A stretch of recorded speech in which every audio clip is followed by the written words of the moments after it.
थी। अगर दो बुजुर्ग होते थे, हमने तय किया, घर में कई बार आपस में झगड़ा होने लगा कि अब दो बुजुर्ग होते थे और पेंशन एक को मिलती थी।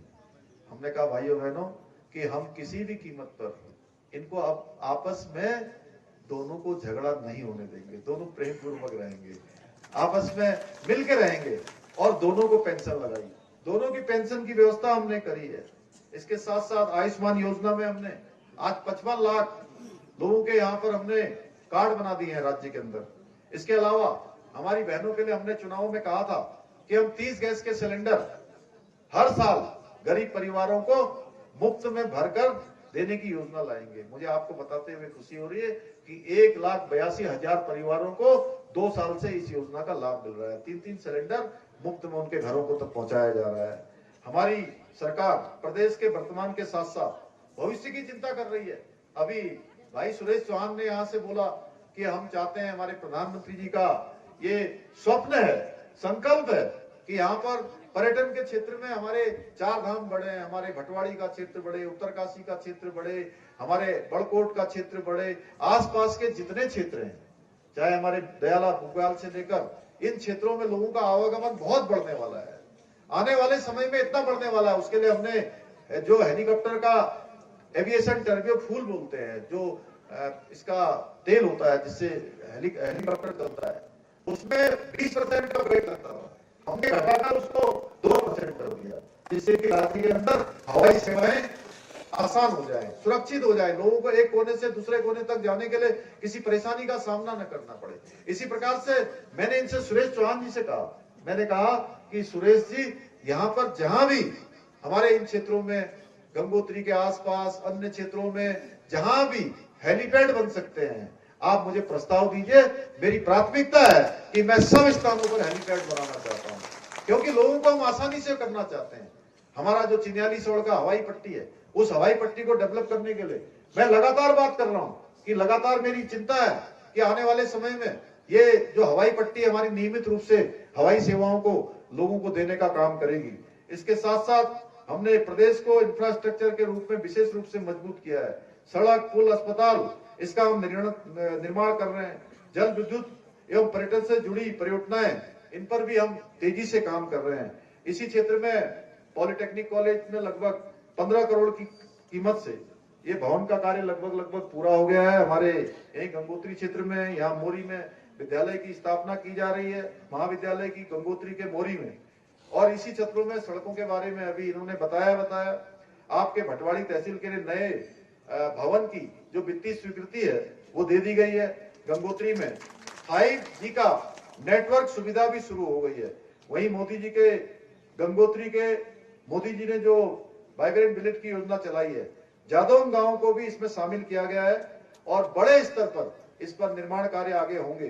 भाइयों बहनों, अब देश के अंदर देखिए कई प्रकार की बातें हो रही है। एक तरफ मोदी जी आज देश को आगे ले जाने के लिए रात दिन काम कर रहे हैं, वहीं जो विपक्ष के लोग हैं, जो सिर्फ और सिर्फ जिनका काम था भ्रष्टाचार करना, परिवारवाद को बढ़ावा देना, और मोदी जी कहते हैं कि भ्रष्टाचार मिटाओ और ये लोग कहते हैं मोदी जी को मिटाओ और एक परिवार को बचाओ, हमारे परिवारों की रक्षा करो। भाइयों बहनों, बताइए आप कि मोदी जी सही कह रहे हैं ना कि भ्रष्टाचार मिटना चाहिए, देश से मिटना चाहिए कि नहीं मिटना चाहिए?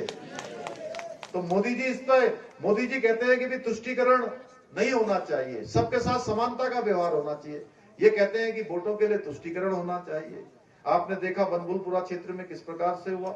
उत्तराखंड में ये आप देखिए कि जहां हमने मातृशक्ति का सम्मान किया, हमारे नेतृत्व ने एक महिला को चुनाव में उतारा, वहीं कांग्रेस पार्टी ने एक भी किसी महिला को चुनाव में नहीं उतारा। भाइयों बहनों, इससे पता चलता है कि कांग्रेस न सिर्फ व्यक्तिवाद को बढ़ावा देती है, बल्कि ये पार्टी महिलाओं का सम्मान भी नहीं करती है, महिलाओं को आगे बढ़ाने पर भी इनका विश्वास नहीं है।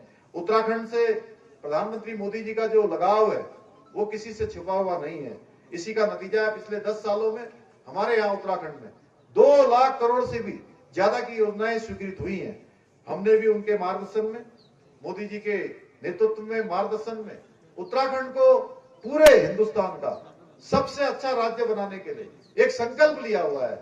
और वो संकल्प केवल मेरा नहीं है। जब मैं कहता हूं कि उत्तराखंड को हिंदुस्तान का हम श्रेष्ठ राज्य बनाएंगे। ये हमारा संकल्प है और संकल्प विकल्प रहित है। ये संकल्प मेरा अकेले का नहीं है, ये संकल्प हमारे उत्तराखंड के 1,25,00,000 लोगों का है।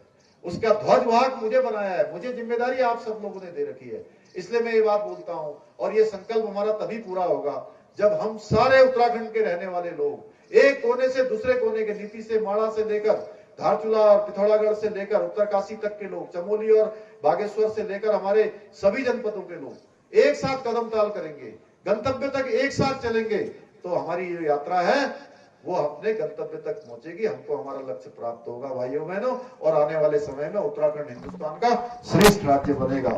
मैं आज प्रधानमंत्री जी का धन्यवाद भी करना चाहता हूं कि वो हर कदम पर उत्तराखंड का साथ दे रहे हैं।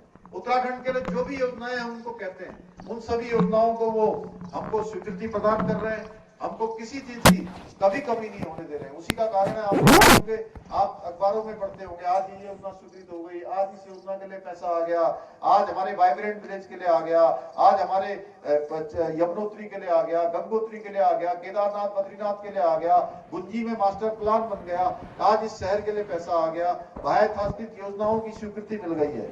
तो भाइयों बहनों, हमें भी अब हमारी बारी है कि आगामी 19 अप्रैल को मोदी जी को तीसरी बार प्रधानमंत्री बनाने के लिए हमको बड़ी संख्या में, देखिए जीते तो मोदी जी 2014 में भी, 2019 में भी आप ही के वोट से प्रधानमंत्री बने, और आपके वोट की ताकत है कि देश कितना बदल गया, दुनिया के अंदर हमारा कितना मान सम्मान बढ़ गया।